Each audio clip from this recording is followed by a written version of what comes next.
Assalamualaikum warahmatullahi wabarakatuh. Bismillah, alhamdulillah, assalatu wassalamu ala rasulillah Sayyidina wa maulana Muhammad ibn Abdillah la nabiyya ba'dah wa ala alihi wa man tabi'ah minat dunya ilal qiyamah. La haula wa la quwata illa billah, amma ba'du. Lillahi ta'ala al-fatihah. A'udzu billahi minasy syaithanir rajim. Bismillahirrahmanirrahim. Alhamdulillahi rabbil alamin. Ar-Rahmanir Rahim. Maliki yaumiddin. Iyyaka na'budu wa iyyaka nasta'in. Ihdinas siratal mustaqim. Siratal ladzina an'amta 'alaihim ghairil maghdubi 'alaihim waladdallin. Amin. Hadirin ma'asyiral muslimin hafizakumullah. Pada malam hari ini akan kami bacakan penjelasan tentang tanda sholat khusyuk dan tingkatannya. Pada pengajian yang lalu telah kami bacakan penjelasan makna mendirikan sholat. Jadi mendirikan sholat itu beda dengan mengerjakan sholat. Dan dalam Al-Quran perintahnya bukan sekedar mengerjakan tapi mendirikan. Apa bedanya?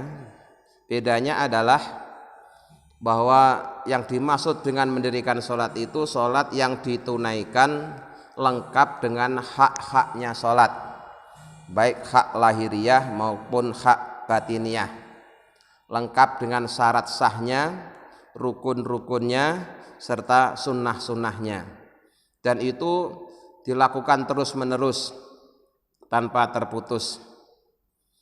Artinya selama orang itu masih hidup, masih punya kewajiban untuk mendirikan sholat, walaupun nanti dalam kondisi tertentu Allah memberikan keringanan. Misalnya ketika dia tidak mampu berdiri, boleh sambil duduk. Ketika tidak mampu duduk, boleh sambil berbaring. Ketika tidak bisa berbaring, baru boleh terlentang.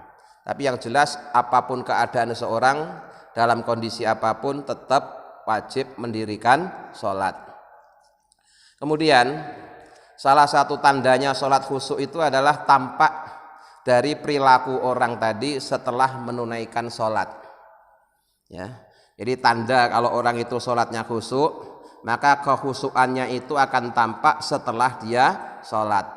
Tidak hanya di saat dia sholat, tapi setelah dia sholat. Maka di dalam hadis dikatakan, malam tanhahu sholatuhu anil fahsya'i wal munkari lam tazidhu minas sholati ila bu'dan.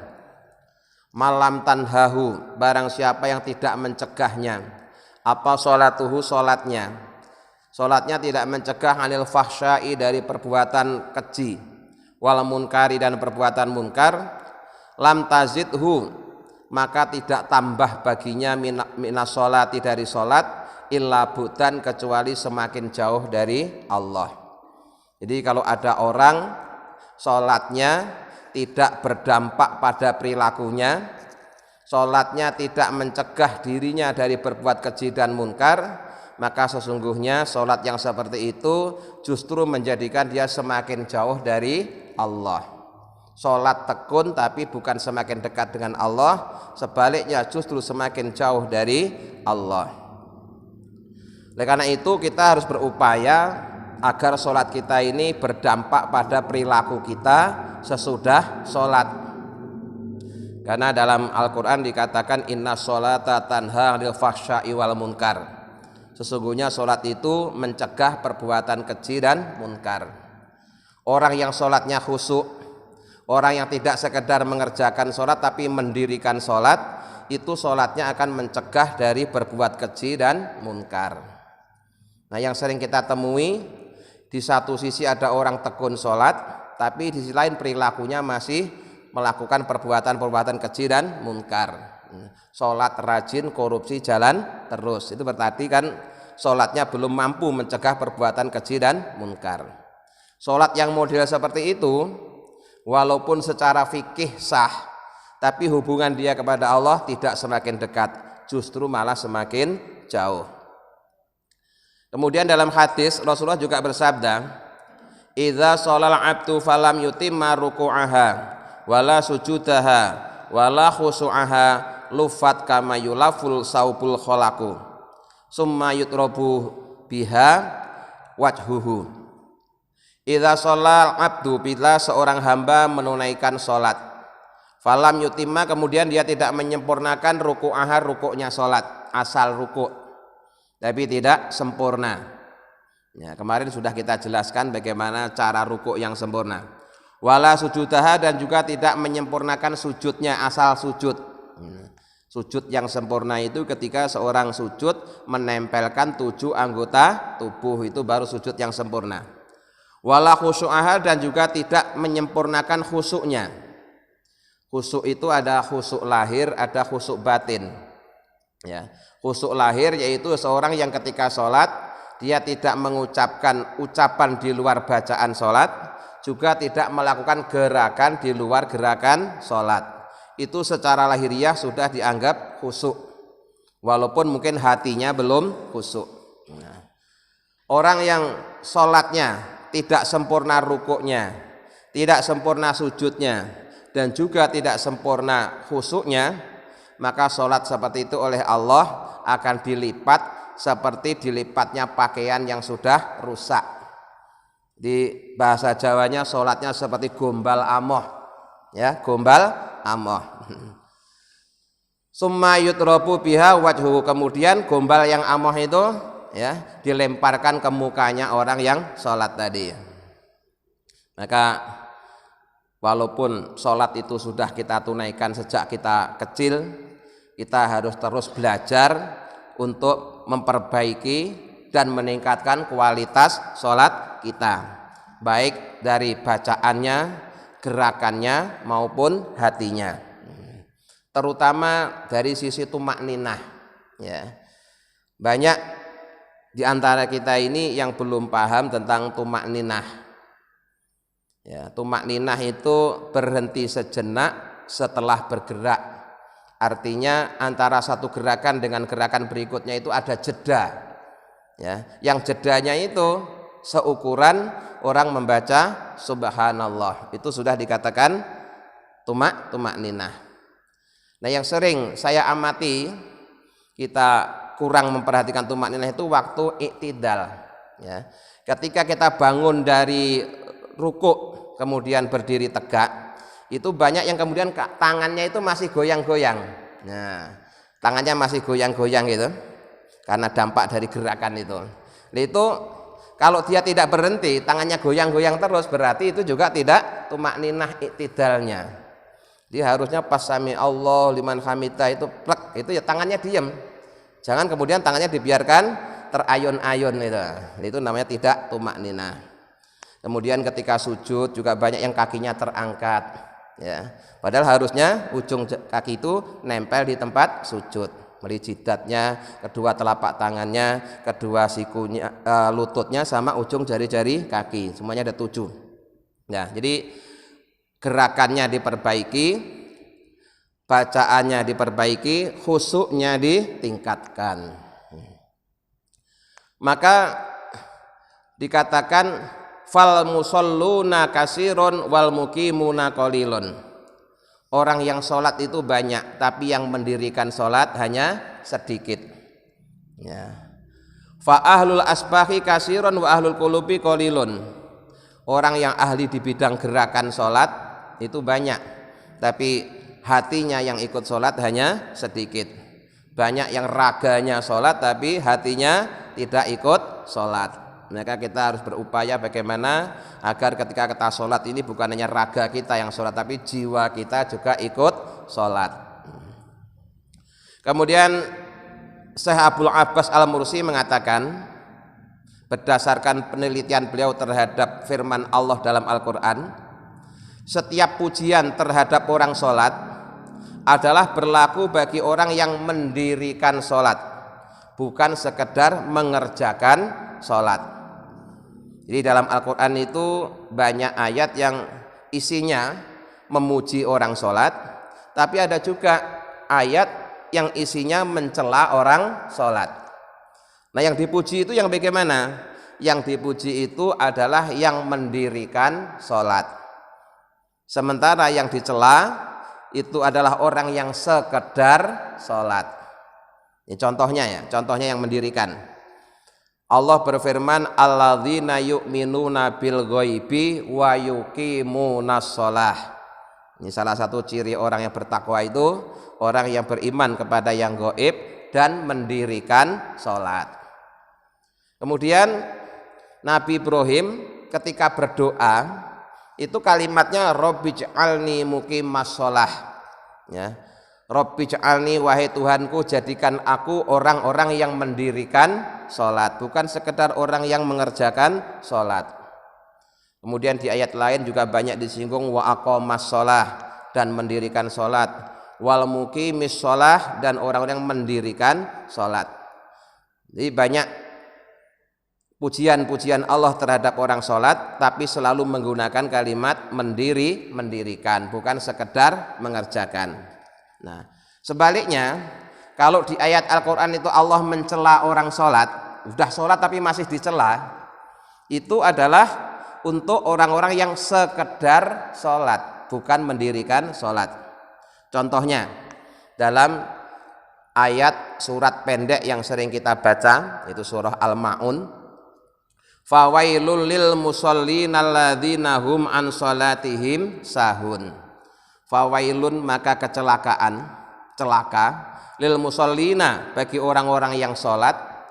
Siapa orang yang sholat tapi masih celaka itu? Alladzina hum an salatihim sahun, yaitu orang yang masih lalai di dalam sholatnya. Jadi walam yakul fawailul lil muqiminas shalah.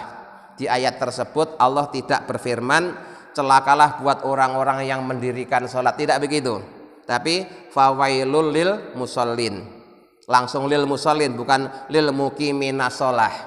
Itu bedanya ya. Jadi sekali lagi, walaupun sudah tekun sholat, tapi kalau hatinya belum ikut sholat, hatinya belum khusyuk, jangan-jangan masih termasuk golongannya orang yang dicela sholatnya. Nah, kemudian ada solusi Pak untuk orang awam seperti kita. Pertama, kita sadar bahwa kualitas sholat kita ini masih rendah, walaupun semangatnya sudah tinggi. Maka ada upaya bagaimana agar kualitas sholat kita yang rendah ini menjadi tinggi. Caranya adalah dengan berjamaah. Ya, caranya dengan berjamaah. Karena salah satu keutamaan jamaah itu sholat menjadi bernilaikan utama. Ya, sering saya sampaikan dalam pengajian yang lalu, Allah itu kalau ngelihat hambanya yang sholat berjamaah, itu yang pertama kali dilihat itu imamnya. Ya, imamnya khusyuk, makmumnya dianggap semuanya sebagai makmum yang khusyuk. Imamnya kurang khusyuk tapi salah satu dari makmumnya ada yang khusyuk, semuanya dianggap khusyuk. Ya. Imamnya enggak khusyuk, makmumnya juga enggak khusyuk tapi berjamaah, tapi tetap dapat nilai khusyuk. Nah, itu untungnya kalau kita berjamaah. Maka mari ya, sholat jamaah ini usahakan jangan sampai tertinggal. Karena kalau kita sholat sendiri-sendiri itu kekurangan kita itu tampak jelas sekali. Tapi dengan berjamaah itu saling melengkapi sehingga Allah menganggap semuanya menjadi sempurna. Itu fadilah atau keutamaan sholat berjamaah. Jadi dengan berjamaah maka semua kualitas sholat tadi dianggap kualitas yang baik. Walaupun kalau disuruh sendiri-sendiri banyak yang tidak baik, tapi dengan berjamaah menjadi baik. Nah, wa'lam, dan ketahuilah anal khusyu'a fi sholati ala salasi marotibah. Sesungguhnya khusyuk di dalam sholat itu ada 3 tingkatan. Ini khusyuk secara rohani ya. Kalau khusyuk secara jasmani tadi saya sampaikan, asalkan orang itu ketika sholat tidak melakukan gerakan di luar gerakan sholat, tidak mengucapkan kalimat di luar bacaan sholat, secara jasmani sudah dianggap khusyuk, sudah sah menurut fikih ya. Adapun khusyuk secara rohani itu ada 3 tingkatan. Al-martabatul ula, tingkatan pertama adalah khusyu'u khaufin, khusyuknya orang yang takut kepada Allah. Wan kisarin, dan khusyuknya orang yang hatinya hancur. Wa itlalin, dan khusyuknya orang yang hatinya merasa hina di hadapan Allah. Dan yang demikian ini terjadi pada lil ubadi wazuhati, bagi orang-orang yang ahli ibadah dan ahli zuhud. Jadi kelas pertama, orang sholatnya khusyuk karena dia takut kepada Allah. Nah, takut kepada Allah ini juga ada tingkatan-tingkatannya. Ya. Misalnya ekspresi dari rasa takut itu kemudian menangis. Apakah berarti setiap orang yang sholatnya sambil menangis berarti khusyuk? Belum tentu. Dilihat dulu dia nangisnya karena apa. Ya. Ada orang ketika sholat nangis, ternyata nangisnya itu karena dia punya keinginan yang belum dikabulkan, akhirnya dia nangis. Jadi yang ditangisi itu ya keinginannya yang belum terkabulkan itu. Nah, misalnya sakit yang belum sembuh, ya. Kemudian kefakiran yang belum selesai, itu menjadikan dia sedih terus nangis di hadapan Allah. Yang ditangisi dirinya sendiri. Yang kedua, dia nangis karena takut dengan siksanya Allah, menyadari akan kehinaannya, akan kekurangannya, sehingga dia takut dengan siksanya Allah, akhirnya nangis. Ya. Itu tingkatan yang kedua ini sudah lebih utama daripada yang pertama tadi. Ya. Karena kalau yang pertama tadi kan nangis karena kepentingan dirinya sendiri. Ya. Yang kedua ini nangis karena takut dengan siksanya Allah, dengan ancaman Allah. Nah, yang paling tinggi adalah yang ketiga, yaitu orang yang ketika sholat nangis karena takut ditinggalkan oleh Allah. Ya. Takut ditinggalkan oleh Allah, tidak takut sama siksanya, cuma takut ditinggalkan. Bagi dia yang paling menyiksa ketika dia ditinggalkan oleh Allah atau tidak diperkenankan untuk menghadap Allah, itu yang paling dia takuti. Nah, jadi tidak semua yang doa sambil nangis itu kemudian pasti khusyuk, belum tentu. Dilihat dulu dia nangisnya karena apa? Karena kepentingannya diri sendiri atau karena cintanya kepada Allah. Tapi ya sudah bagus ya, sudah bagus. Nah, yang pertama khusyuknya ahli ibadah dan ahli zuhud. Al-martabatus saniyatu, tingkatan khusyuk yang kedua secara rohani adalah khusyu'u ta'zimin, khusyuknya orang yang mengagungkan Allah, wa haibatin, dan kehebatan Allah, wa ijlalin, dan ya keagungan Allah. Jadi ketika sholat dia itu merasa menghadap zat yang maha agung, yang penuh wibawa, ya. Sehingga dia benar-benar merasa kecil, ya. Merasa sangat kecil, sehingga dia tidak berani berbuat apa-apa di hadapan raja yang maha agung. Ya, bisa digambarkan seperti seorang petani biasa terus berhadapan dengan raja, itu kan pasti ya khusyuk, ya, karena mengagungkan, karena keagungan sang raja. Wahwal lil muridina salikina, dan tingkat khusyuk yang kedua ini adalah untuk mereka yang sudah mulai berjalan menuju Allah. Jadi sholatnya itu perjalanan rohani menuju Allah, rohaninya sudah mulai jalan menuju Allah, maka sholatnya khusyuk tingkat kedua, yaitu khusyuk karena menyaksikan keagungan, kehebatan Allah. Kemudian al-martabatus salisatu, martabat atau tingkatan yang ketiga adalah khusyu'u farhin wa sururin wa ikbalin, khusyuk yang timbul karena saking gembiranya, saking senangnya diberikan kesempatan untuk menghadap Allah. Ya. Jadi yang paling tinggi kedudukannya itu ya yang ketiga ini. Sholatnya khusyuk karena dia merasa bergembira, walaupun dia hamba yang biasa tapi diperkenankan menghadap Allah. Ya. Seperti seorang petani biasa terus diundang menghadap presiden, itu kan seneng banget ya. Khusyuknya di sana itu khusyuk yang seneng karena dapat kehormatan walaupun dia orang biasa ya, orang rendahan, tapi diundang oleh raja yang agung gitu. Dia seneng ya, khusyuknya karena seneng.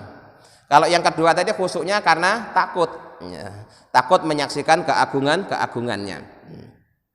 Jadi khusyuknya karena senang, bergembira, diberikan kesempatan menghadap Allah Subhanahu wa taala. Wa huwa lil wasilina minal arifin. Dan yang ketiga ini adalah khusyuknya orang-orang yang telah wusul kepada Allah, orang yang telah kenal kepada Allah. Jadi bagi dia saat menyenangkan adalah saat dia sholat. Saat yang paling menggembirakan adalah saat dia sholat. Saat yang paling enak adalah saat dia menghadap Allah Subhanahu wa taala. Karena dengan sholat itu dia bertemu dengan zat yang dicintainya. Wah, senangnya luar biasa. Sehingga dia betah untuk berlama-lama. Ya. Di sholat itu benar-benar dinikmati. Ya. Merasa senang, nyaman, gitu. Bukan dianggap sebagai beban. Nah, kita menyadari karena kita bukan wali, bukan nabi, bukan rasul. Ya, kita cuma orang biasa, harus berupaya ya, berupaya sekuat tenaga untuk selalu meningkatkan kualitas khusyuk kita ketika sedang sholat. Nanti di penjelasan berikutnya itu ada beberapa tip atau cara agar sholat kita itu bisa khusyuk gitu ya. Wa yusamma hadzal maqamu qurratal ain.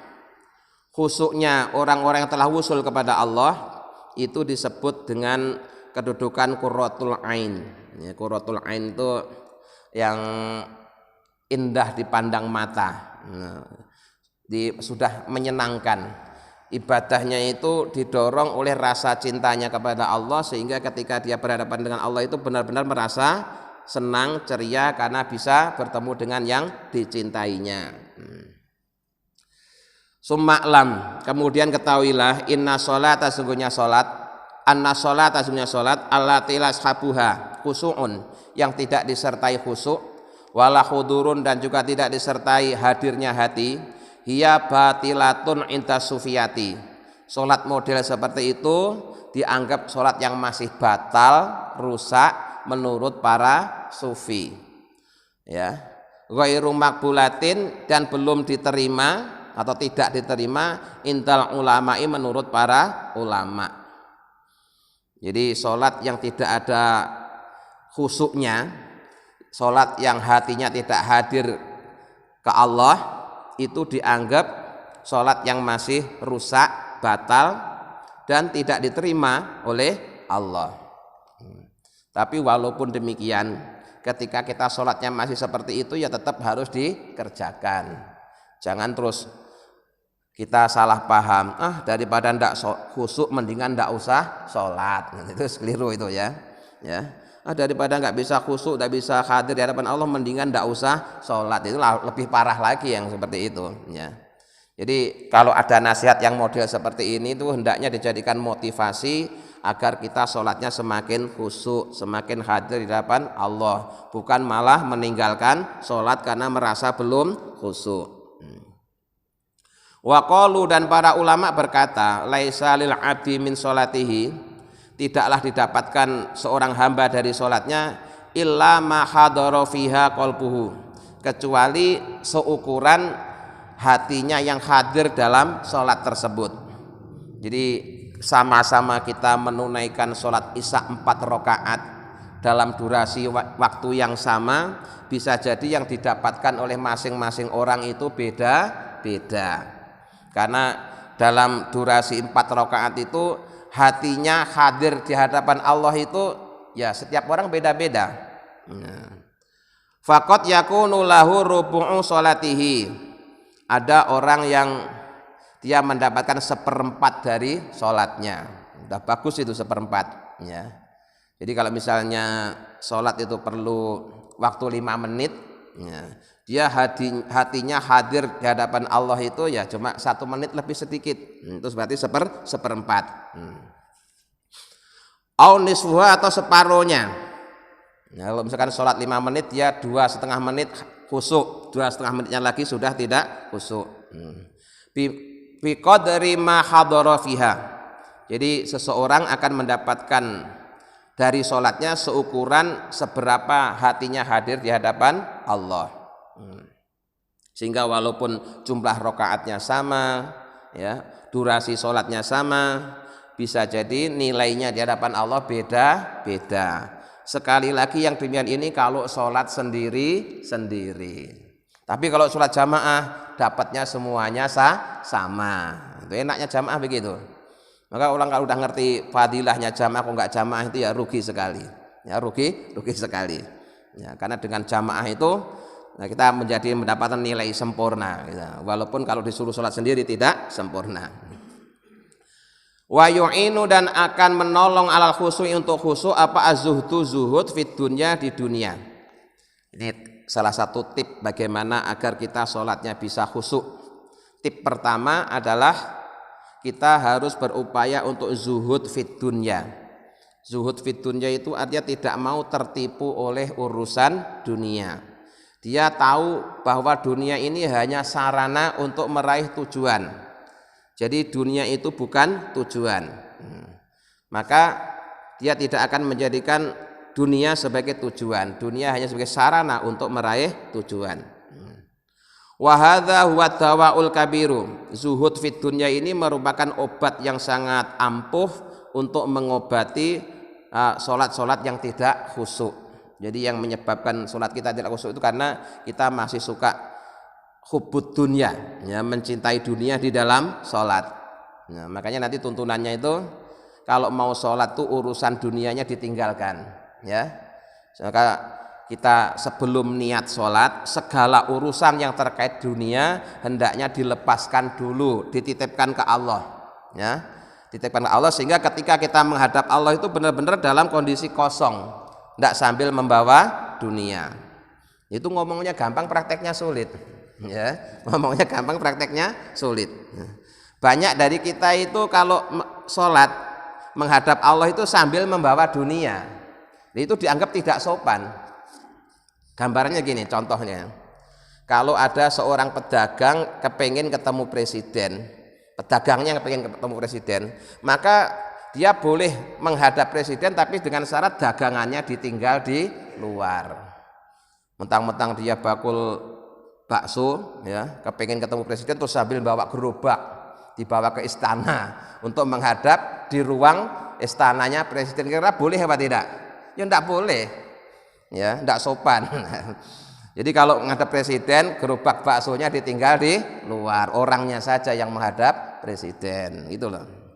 Jadi urusan dunianya ditinggal dulu di luar, ya. Baru nanti kalau sudah selesai sholatnya baru diambil lagi, diurus lagi. Tapi pas lagi sholat itu urusan dunianya ditinggalkan. Itu perlunya niat, ya. Perlunya niat ketika mau sholat itu mentata hati, menyiapkan diri, segala urusan dilepas dulu, ditinggalkan, dititipkan ke Allah, kemudian kita menghadap Allah dalam kondisi kosong, ya.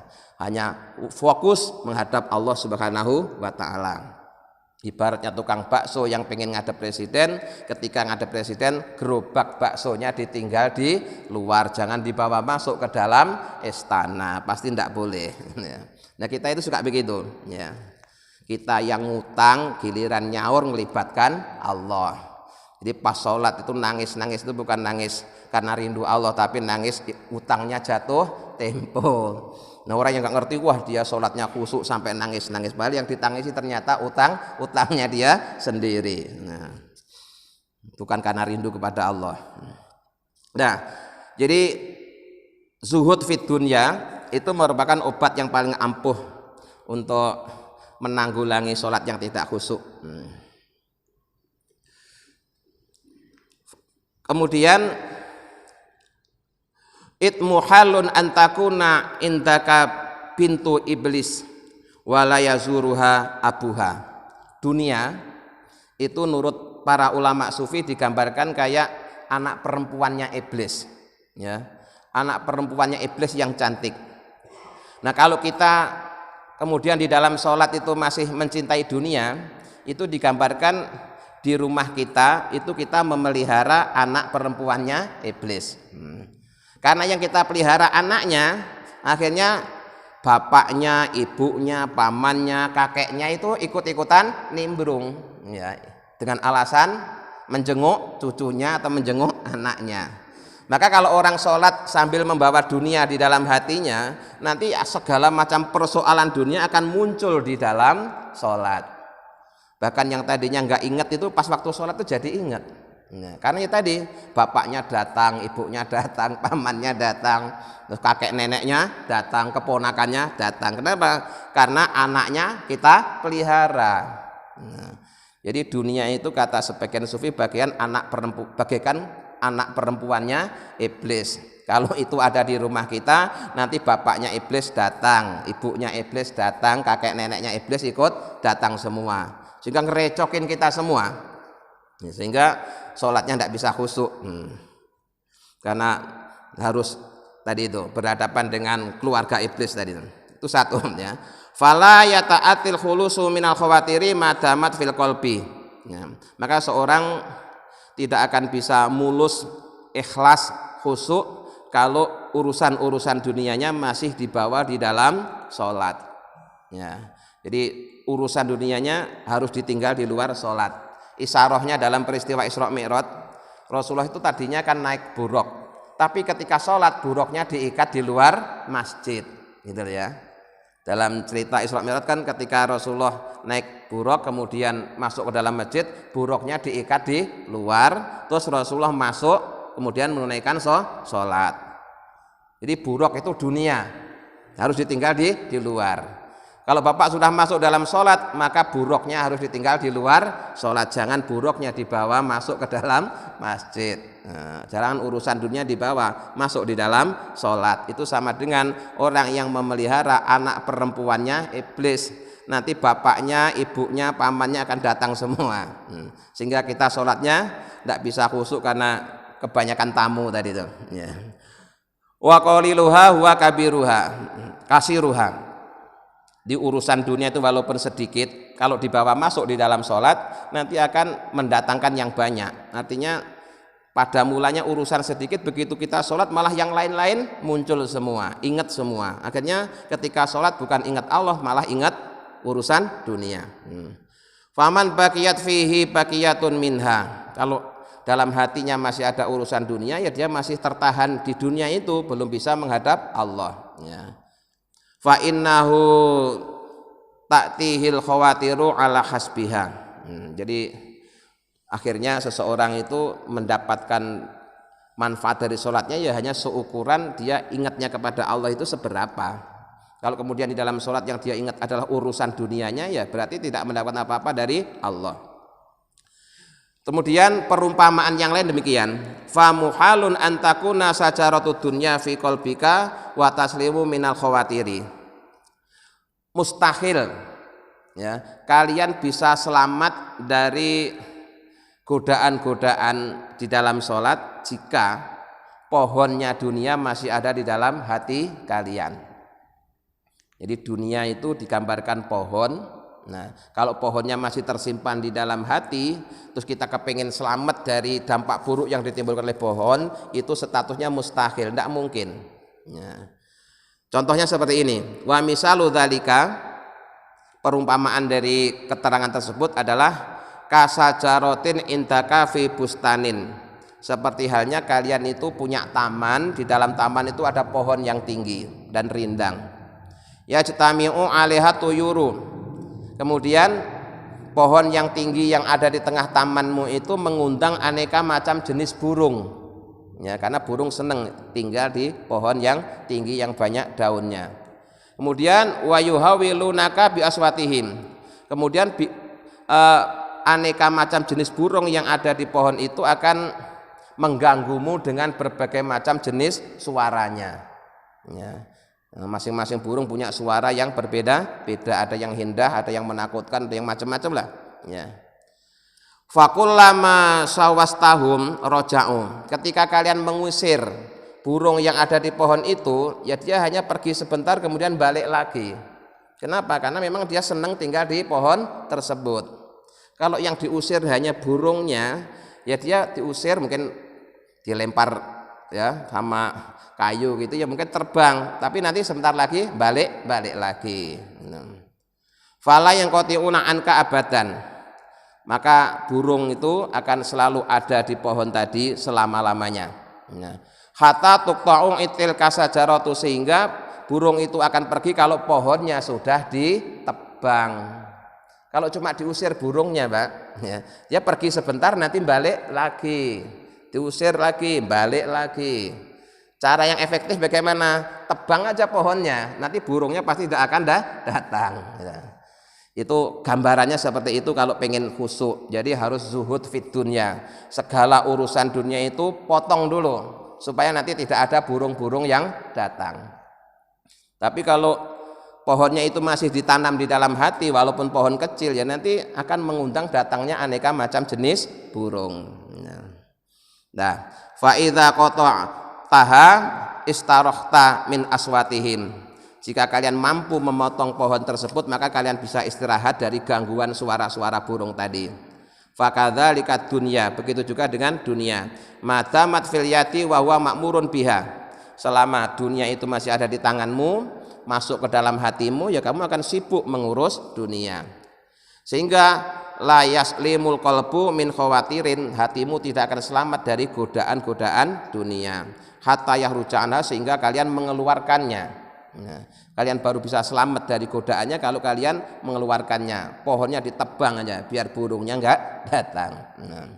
Wa hina idzin yastarihu mimasawiha, kalau sudah dipotong pohonnya maka pergilah burung itu untuk selama-lamanya, sehingga tamanmu sudah tidak didatangi burung lagi, kamu tidak terganggu oleh suaranya burung tadi. Itu gambaran seperti itu.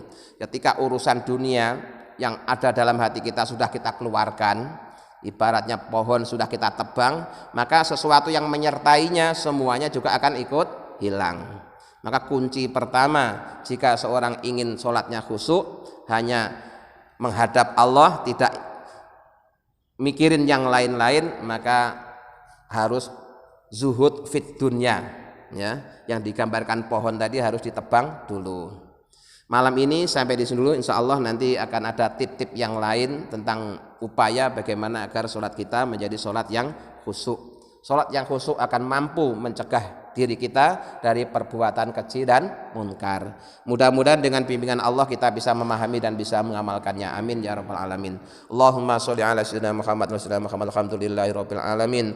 Allahumma inna nas'aluka imanan da'ima yaqinan shadiqan wa qalban khashi'an lisanan dzakiran wa rizqan halalan wa ilman nafi'an sholiha. Allahumma ja'alna wa auladana wa dzurriyyatina wa talamidana min ahlil ilmi wa ahlil khair wal ibadah wa la yahu min ahlil jahli wal maksiyah. Rabbana atina fid dunya hasanah wa fil akhirati hasanah wa qina adzabannar. Subhana rabbika rabbil izzati amma yasifun wa salamun alal mursalin walhamdulillahi rabbil alamin. Assalamualaikum warahmatullahi wabarakatuh.